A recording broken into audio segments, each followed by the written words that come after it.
I tell you, these types of games, Clemson, Georgia Tech halftime, 13-7. Georgia Tech is on top. We're going to talk about all the early games here in this video. These types of games, Georgia Tech dominated the first half. If you watched the game, you saw it. Clemson looked really, really bad, especially on offense. And Georgia Tech is a slight underdog in this game. They had 3 scoring drives, Georgia Tech, but 2 were field goals, 1 was a touchdown. Now, that's not bad, but the problem when that happens, and you see this all the time, Clemson had 1 good drive at the end of the first half, and now they're right back in the game, 13-7. I don't know what's going to happen here in the second half. Georgia Tech's going to have to convert some of these drives into touchdowns, though. You have to be able to put the ball in the end zone. Clemson is a talented team. They haven't played like it. Talked a lot about it this week. They have not played like it at all now through 2.5 games. But when a team has that much talent, they can score quick if it starts clicking. It doesn't take long. They get the ball in the right player's hands on the right play, and it can be a touchdown immediately. But Georgia Tech is whipping Clemson along the lines of scrimmage. Haynes King is doing typical Haynes King shit with the runs. He's had a couple of good throws too, so I'll give credit where credit is due. I've been hard on Haynes King about his throwing ability because he doesn't have any throwing ability. But he's had a couple of good throws. Cade Klubnik had a fumble. Clemson's a mess right now, and it's hard to understand why. They get a ton back from last year's team, coaching staff intact, and they just look lost. Cade Klubnik looks way worse than he did last year, and in some instances, he even looks worse than he did 2 years ago. Now, he hasn't had the massive turnover problems that he had 2 years ago. He did fumble it once today, but it was just a really good hit by Georgia Tech right on the ball on a Cade Klubnik run. But he just, I don't know. Now, Clemson's offensive line is bad, and I'm sure that has a lot to do with Cade Klubnik's struggles. But, boy, they've got no running backs at all. Cade Klubnik has like 8 or 9 rush attempts.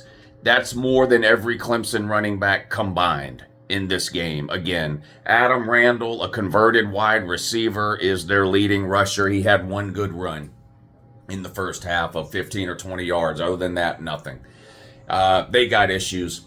Oregon's up over Northwestern 17-0 at halftime. That was a popular bet this weekend.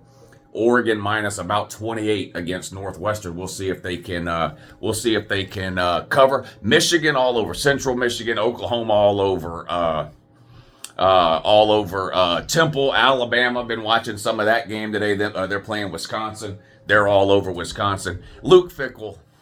He's going to find himself out of a job, isn't he? I was high on Luke Fickell. I liked what he did at Cincinnati, and it seemed like a good fit to me for him at Wisconsin. And he wasn't taking over a terrible program. I mean, Wisconsin, kind of the joke about Wisconsin is like, well, yeah, they're going to win 9 or 10 games. I mean, they're not going to win any more than that. You know how we call Texas A&M Texas 8-4 because they just go 8-4 every year? That was Wisconsin, but it was 10-2. Like, Wisconsin was a 9-10 win team every year in their sleep. And you're like, okay, to get Luke Fickell in there, he can put them over the hump. And especially now with a 12-team playoff, if you go back in time, Wisconsin would have made several 12-team playoffs. I mean, they were winning 9-10 games in their sleep. Yeah, they couldn't beat the upper echelon of the Big Ten, but they were winning 9-10 games a year. Now, they struggle to make bowl games under Luke Fickell. It's just been really bad. There hasn't been any bright spots for Wisconsin under Luke Fickell the last 3 years. And it appears to be getting worse. They're down 21-0, I think the score is at halftime to Bama. Ty Simpson's looked good today. He's made some good throws. I'm not saying Ryan Williams doesn't have a ton of talent. He obviously does. But Jeremy Bernard's the best wide receiver on that team. Now, maybe in a couple of years when Ryan Williams is Jeremy Bernard's age, we'll look back and say Ryan Williams ended up being better than Jeremy Bernard. But Jeremy Bernard, hell, he might be Alabama's best player. Forget best wide receiver. Jeremy Bernard might be Bama's best player. He's got a couple of touchdown catches. Bama's rolling at home over Wisconsin. We'll run through a couple other scores here. Anything of note? Let's see. Michigan up 35-3 at halftime over Central Michigan. Nebraska up big over Houston Christian, 38-0. Maryland up big, Virginia up big, a lot of blowouts. Baylor up big. Every one of these games is 30-point games. 35-7, 42-7, 34-0, 38-0, 35-3, 21-0, 25-3. Georgia Tech, Clemson, the only good game at 13-7. Not a lot of great football on here. Not a lot of great football here on in the noon slot. Auburn up 14-3 over South Alabama. Not a lot of football on. That's going to change this afternoon, though. Georgia, Tennessee at 3:30. Miami and South Florida at 4. And then tonight, you've got 3 or 4 massive games. Vandy and South Carolina, Texas A&M and Notre Dame, LSU and Florida, Arkansas and Ole Miss. It's going to be an unbelievable primetime slot of games. Live stream schedule today, 3:30. I'll be on YouTube. So a lot of people think Tennessee is going to win today. I think this is Tennessee's best chance to win in a long time. Can they pull it off at home in Neyland? We'll see. But I'm going to be streaming on YouTube at 3:30. So if Georgia is losing or whatever, you can come troll me in the comments. I'll be streaming that game at 3:30 right here on YouTube. And then the primetime games tonight will be the Patreon stream today. They vote over there every week on Patreon, and they voted for primetime this week. So massive games tonight.